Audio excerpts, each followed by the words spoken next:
Assalamualaikum warahmatullahi wabarakatuh. Perkenalkan, nama saya Fauzia Widodo dengan NIM 0240604019 dari Prodi S1 Kesehatan Masyarakat semester 2. Pertama-tama yang saya hormati dosen pengampu K3 dasar yaitu Ibu Christine Gloria Tutu, Sarjana Kesehatan Masyarakat, Sarjana Teologi, Magister Kesehatan.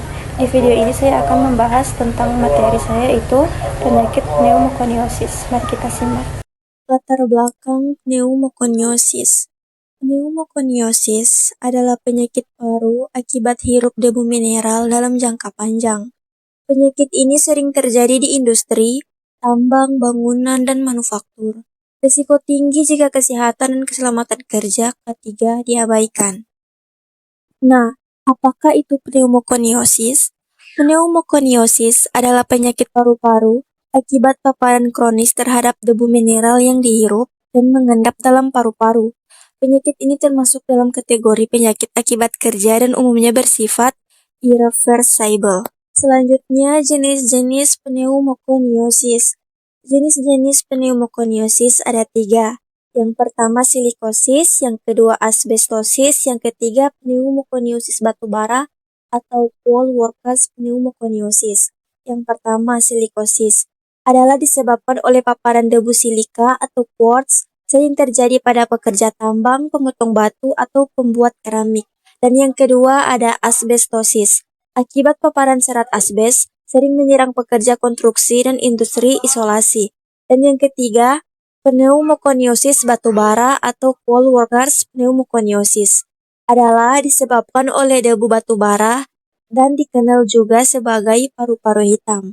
Kemudian, ada mekanisme penyakit. Mekanisme penyakit adalah debu mineral yang terhirup akan masuk ke saluran pernafasan dan menetap di alveoli paru-paru.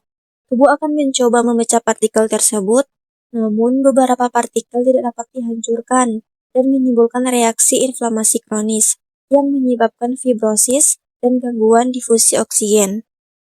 Pneumokoniosis juga memiliki gejala klinis.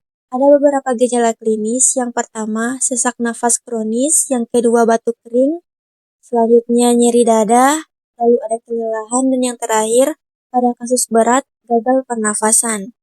Diagnosis pneumokoniosis. Ada beberapa diagnosis. Yang pertama yaitu riwayat pekerjaan, adalah identifikasi paparan debu, dan yang kedua pemeriksaan fisik. Yang ketiga ronsen pada dada atau CT scan yang menunjukkan fibrosis atau nodul, dan yang terakhir disfungsi paru, yaitu mengukur kapasitas dan efisiensi pernafasan. Kemudian pengobatan pneumokoniosis. Tidak ada pengobatan khusus untuk menyembuhkan pneumokoniosis. Namun, pengobatan bertujuan untuk memperlambat proses penyakit dan mengurangi gejala, yaitu obat bronkodilator, dan yang kedua terapi oksigen, yang ketiga rehabilitasi paru, yang keempat vaksinasi influenza dan pneumokokus, dan yang terakhir, dalam kasus ekstrim, transplantasi paru. Selanjutnya, pencegahan di tempat kerja.